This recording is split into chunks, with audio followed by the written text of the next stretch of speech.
Et l'actualité nous l'impose, vous nous reparlez de l'Ukraine. Eh oui, j'aimerais vraiment parler d'autre chose. Mais cette petite musique qui monte avec cette guerre en Ukraine et la façon qu'a le gouvernement de nous inciter à la faire, nous énerve tous, même si certains montrent déjà leurs ailes, comme l'avocat Charles Consigny. J'adore les gens qui veulent faire la guerre mais qui n'iront jamais sur un tranché. Mais moi, qui n'iront jamais pourquoi j'irais pas ? Moi, si le président me le demande, j'irai. Je m'en fous complètement. De plus, cette surenchère de la peur sonne faux. Quand on se plie face à l'Algérie ou pire, face à nos propres banlieues, on ne vient pas jouer les gros bras face à la première puissance nucléaire pour redorer son image politique, comme le souligne le géopoliticien Jean-Loup Bonamy. Tout ça est une vaste plaisanterie. Alors, premièrement, j'entendais le ministre des Affaires étrangères français. Je rappelle au ministre qu'il est ministre dans un pays qui n'arrive même pas à maintenir l'ordre dans ses banlieues. Donc, si là, on nous parle de tenir tête à la Russie et à Vladimir Poutine qui a le plus grand stock d'armes nucléaires, c'est le pays, la Russie, qui a le plus grand stock d'armes nucléaires de la planète. C'est un pays qui a montré qu'il était capable de payer le prix du sang, comme l'ont payé aussi d'ailleurs les Ukrainiens. Les Ukrainiens et les Russes ont montré qu'ils étaient capables de payer le prix du sang. Je ne suis pas sûr que les Français soient capables de payer le prix du sang. Et donc que la France commence par régler ses problèmes d'insécurité, par rétablir l'ordre partout sur son territoire, ce qui est très loin d'être le cas, par réindustrialiser le pays, parce que pour pouvoir fournir des armes et avoir une base de défense, il faut déjà avoir des usines.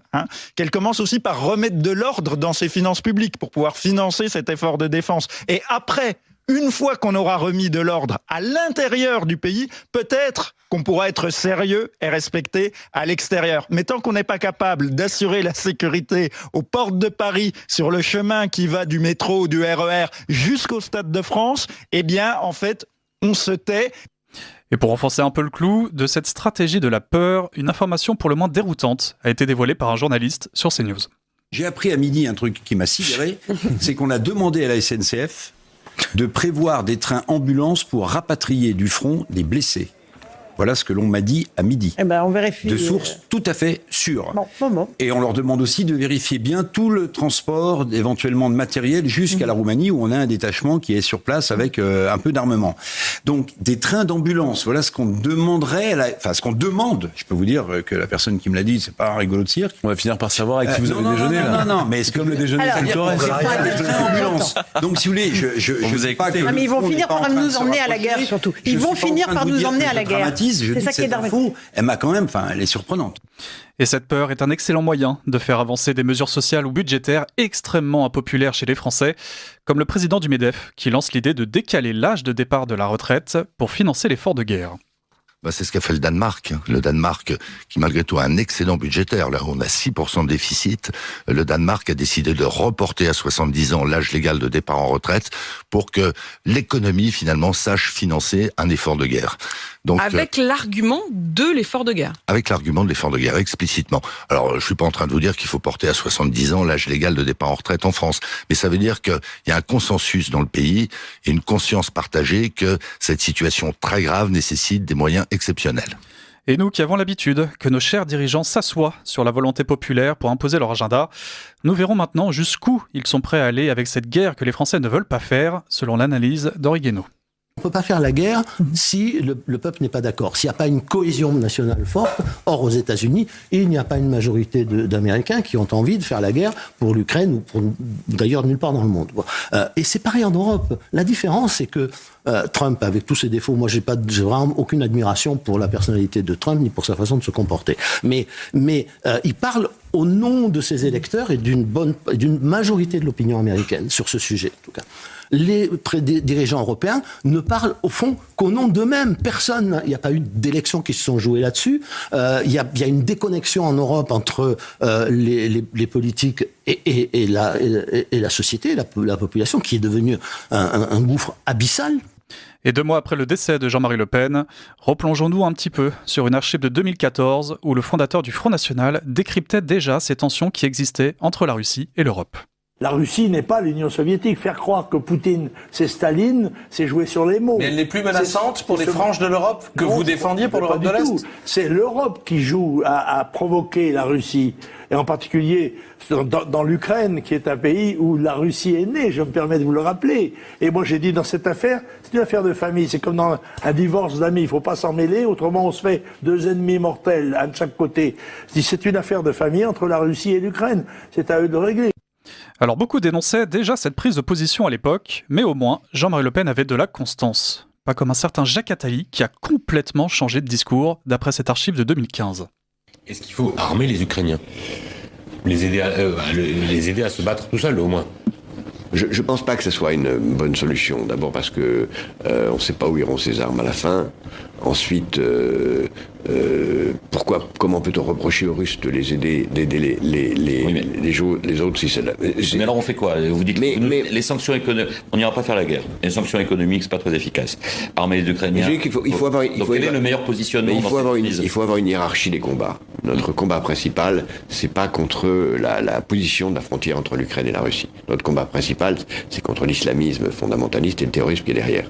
Et donc il faut savoir hiérarchiser les batailles. Pour finir sur ce dossier, pour vous c'est joué quoi en fait, quasiment. C'est joué quoi ? C'est-à-dire que l'Est de l'Ukraine peu à peu va revenir dans le giron russe et il ne se passera rien d'autre. Mais c'est leur affaire. Franchement, c'est leur affaire. Alors, autre cas de... Ça ne me gênerait pas. Et sur RMC, le petit frère de Philippe de Villiers, Emmanuel, a pointé le manque total de crédibilité de Macron après son discours de la semaine dernière. Mais là, le ton grave, la cravate noire, les termes employés jusqu'au terme « la patrie a besoin de vous ». On était en 1914, là. Non, c'est déplorable. Il n'était pas crédible. Il n'était pas crédible pour 3 raisons principales. Il a commencé sa présidence par couper dans le budget militaire, ce qui a amené mon frère Pierre, qui était aimé des militaires, un type extrêmement sérieux. Il a été obligé de lui-même, il n'a pas été viré, c'est lui qui a démissionné parce qu'il a dit à l'époque « Je ne pourrai plus regarder mes gars dans les yeux avec un budget amputé, on ne peut plus accomplir nos missions. » Donc le président a commencé son mandat comme cela.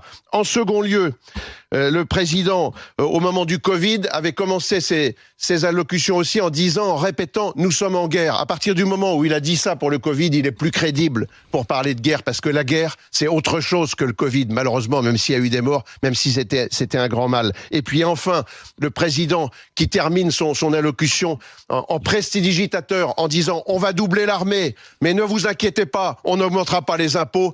C'est du show business. On accuse Trump d'être un acteur, mais là, c'était pire que Trump.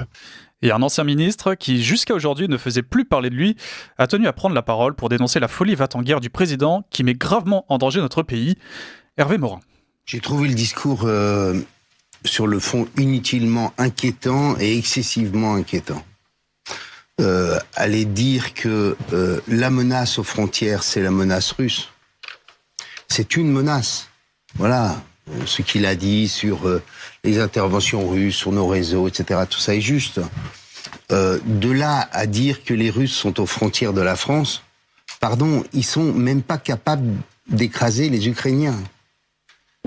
Alors, considérer qu'ils seraient capables d'écraser l'ensemble du bloc occidental, ça n'existe pas, cette histoire.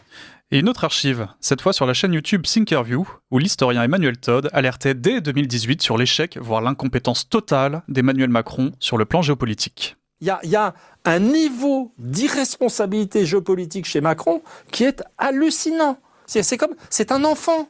Il fait joujou. Mais qu'on lui rende sa boîte de soldats de plomb. Et vous voyez, c'est vraiment... parler de la Russie, désigner la Russie comme adversaire, comme menace, etc., c'est d'une part idiot, mais c'est dangereux pour la France. Mais ça fait bien. Car comme... ça fait bien. Non, mais ça monte et... Non, mais de toute façon, c'est même pas la peine. En ce moment, il y a tellement de gens qui critiquent Macron et son incompétence multidimensionnelle est tellement évidente que j'hésite presque à en rajouter. Et vous terminez par un coup de gueule. Et oui, depuis quelques semaines, et je pense que ça deviendra une habitude, ces chroniques se concluent par un magistral coup de gueule d'une personnalité. Et je m'éloigne pour une fois un petit peu des plateaux de télévision, car aujourd'hui, c'est le youtubeur Greg Tabibian qui a tenu à régler son compte avec le président de la République. Quant à toi, Emmanuel, je vais te dire pour la première fois en 7 ans ce que je pense sincèrement de toi. Tu n'es qu'un petit monarque de pacotille, jouant à Louis XIV dans les dorures de l'Élysée pendant que son royaume part en lambeaux. Un Jupiter en carton-pâte, enfant pourri gâté de la République, qui préférerait faire atomiser la France plutôt que d'admettre un seul instant que son trône vacille sous le poids de son incompétence flagrante. Emmanuel, tu n'es qu'un garnement capricieux qui confond la France avec sa chambre d'enfant, piétinant la démocratie comme un jouet qui l'ennuie. Contemple ton œuvre, pathétique héritier des banquiers, toi qui as traversé la vie comme on traverse un salon, les pieds posés sur le tapis rouge déroulé par ses serviteurs de chez Rothschild. Tu penses avoir mérité ton trône parce qu'on t'a dit depuis la naissance que tu étais exceptionnel, petit prince de Léna, qui prend ses désirs de grandeur pour une légitimité divine. Écoute-toi déblatérer, t'es en même temps nauséeux, jouant avec les contradictions et le destin du monde comme un clown triste ayant perdu son public. Tu promets tout et son contraire, changeant d'avis comme de chemise Dior, pendant que tu contemples ton peuple crever avec la compassion d'un robot défectueux. Qu'il traverse la rue, croasse-t-il de son perchoir doré, lui qui n'a jamais traversé que des antichambres dorées. Te voilà maintenant, petit dictateur en herbe, qui se prend pour un chef de guerre parce qu'il s'imagine que bombarder les Russes est aussi simple que d'inonder les gilets jaunes de lacrymo avec la jubilation perverse d'un enfant qui arrache les ailes d'une mouche. Mais la violence, tu ne la connais que par procuration, protégée derrière tes cordons de CRS pendant que tu théorises la guerre derrière ton bureau.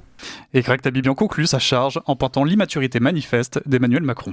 Regarde comme tu t'agites, petit pantin du CAC 40, utilisant chaque crise, chaque tragédie comme une occasion malsaine de dresser ton peuple récalcitrant. Emmanuel, tu n'es qu'un préfet de pensionnat, se croyant chef de guerre et dramatisant chaque contrariété pour asseoir son autoritarisme de façade. Et s'ils cherchent un responsable, dites-leur chaque jour, vous l'avez devant vous. Le seul responsable de cette affaire, c'est moi. S'ils veulent un responsable, il est devant vous. Qu'ils viennent le chercher. Mais ton narcissisme pathologique commence à se fissurer, n'est-ce pas ? Sous le vernis de l'arrogance, on devine la panique de l'enfant gâté qui réalise que peut-être cette fois-ci, Tata République et Maman Brigitte ne pourront pas le sauver. Alors tu t'accroches à ton fauteuil comme à une bouée de sauvetage, incapable d'entendre les hurlements de la rue qui réclament ton départ, trop occupé à admirer le reflet de ton biceps photoshopé dans les miroirs de Versailles. Mais maintenant que l'algorithme bug, eh bien tu tournes en boucle, répétant sans cesse et inlassablement les mêmes éléments de langage, pendant que la France réelle, celle que tu n'as jamais connue, se meurt sous les coups de ta gouvernance autistique. Casse-toi, pauvre. Oui, je pense qu'on peut conclure là-dessus. Je vous dis à la semaine prochaine, Charlie Zlotz. Merci Louis, à la semaine prochaine.